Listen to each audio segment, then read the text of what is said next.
My name is Nathan Graves. When I was around 9 years old, I came home from lunch. I usually go home to lunch to my grandmother's house, and she noticed a large lump on my neck.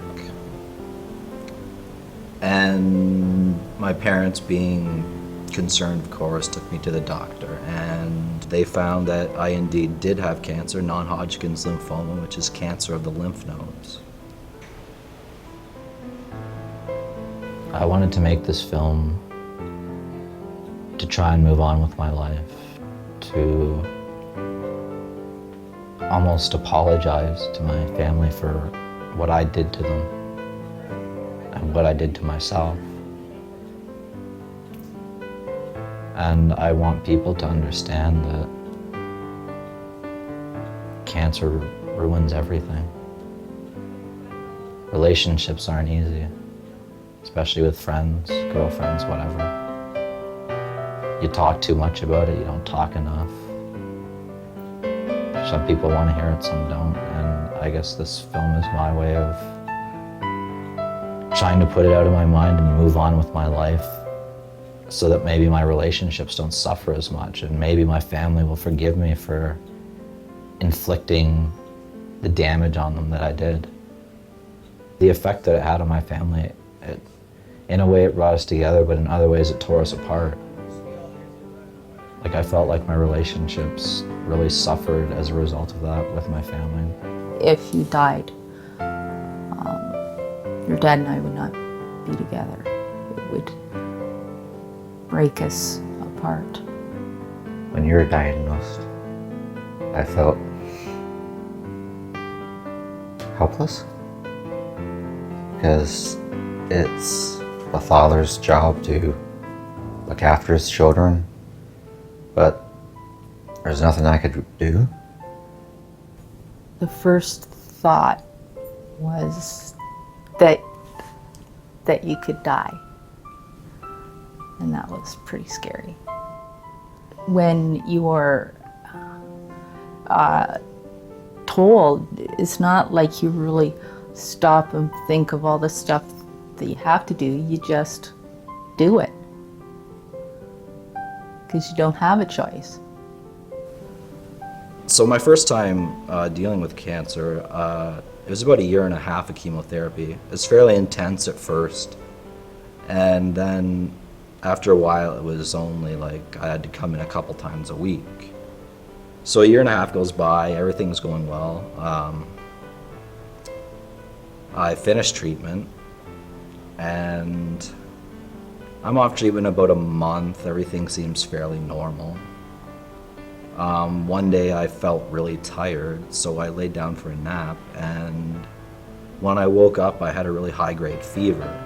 So, being paranoid like I was before, my parents took me to the hospital, and much to my dismay, I had found out that I had relapsed into a very rare form of cancer called acute lymphoblastic leukemia. And it did come to a point where the doctors said that I either had to have a bone marrow transplant or I would die. And so they started searching, friends, family, anybody they could find. Nobody in my family was even close. The only one that was reasonably close was my brother, Sean.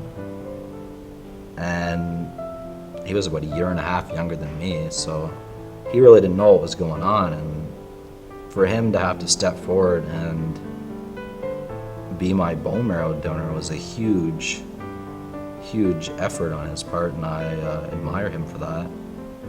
I was proud of Sean because he was very afraid of needles, but I mean, he told me right to my face that he was going to do it. Well, I had to think about it for quite a while. Even though I was young, I still had to think it's gonna hurt a lot. So, but you know. And you didn't like needles? No, not at the time. I've gotten over that, but no, I really hated needles, so I didn't want to do it. But Mom talked to me about it, and she convinced me to do it. Well, during my second round of treatment, my father was diagnosed with cancer. When I was diagnosed, they say the word cancer, it's scary. I mean, they got good results, but still, it's a scary thing. There's a big history of cancer. My dad died, and his brother died of cancer. There's an aunt one of his sisters had cancer, and maybe another sister. So one or two sisters and one brother. So majority of the family. That also worries me about my future. If and when I ever get married, if I had kids, would I pass it on to them? Because I would not wish that on anyone. I would rather not have kids than pass cancer on to them, because I would not want them to have to go through what I did. I still feel very guilty because I was very spoiled when I was on treatment. I was always showered with gifts, and my brothers, they weren't. So that's a terrible thing to pay so much attention to one child and not the other two. And even more so, less attention to my middle brother, because he was a middle brother and they usually get overlooked anyway. It's not to say that there weren't more positive times. During the 5 years that I was on treatment, I went to a camp for kids with childhood cancer and their families, and I really got a lot out of that. There's a lot to do there. It's great for families to get away and try and forget the problems of cancer for a little while. I got to go to California and skate with the Mighty Ducks, which was a wish from, I think it was the Make-A-Wish Foundation or something like that. They usually give you these when they think you're gonna die, so they're don't give them out too often. We went to Florida, Disney. We basically went on a credit card because, I mean, if we waited a year, we didn't know what would happen. You'd still be here. So I'd rather be in debt and go than not go. It's just to save the money and you didn't make it. Something I couldn't do. Every year I go for a checkup at the hospital here in London, and usually about a month or a few weeks before, I'm usually pretty stressed out because for some reason I think it's gonna come back. Today I'm getting my yearly checkup. I'm usually always pretty nervous before I get it done because as much as I'd like to believe that I'm free and clear, even after 10 years, I still find that in the back of my mind, I believe, even though I don't want to, that it's going to come back. I get to see my doctor, have my blood taken, things like that, get reassured that I have about as much chance as anyone of getting cancer again. And I'm seeing my doctor, Dr. Kearney. She was with me from the start. She's a great doctor. What? I couldn't thank her enough for all the. We'll what she's try. So how are things? They've been pretty good. Been a little stressed out with school and work lately, but I'm still paranoid as ever. Yeah.